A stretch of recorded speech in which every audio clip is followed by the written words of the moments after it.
Pasagjerët dhe antarët e ekuipazhit nga anija turistike MV Hondius e goditur nga një shpërthim i hantavirusit që ka shkaktuar deri tani 3 viktima, u evakuan më në fund në portin e Tenerife.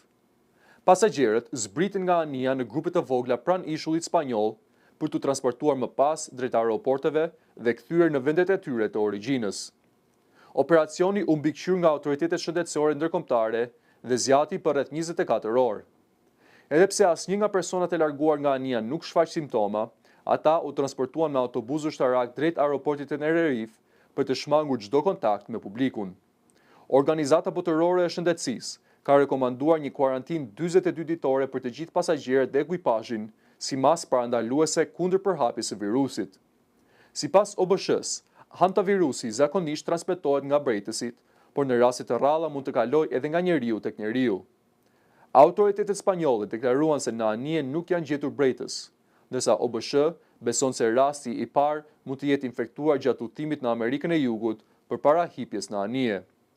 Deri tani, 8 persona që ndodheshin në bord janë sëmurë dhe 6 prej tyre kanë rezultuar pozitiv me hantavirus. 3 persona kanë humbur jetën. Ndërkohë, rreth 30 antarë të ekuipazhit do të mbeten në MV Hondius, e cila do të lundrojë drejt Holandës për t'u nënshtruar dezinfektimit të plotë.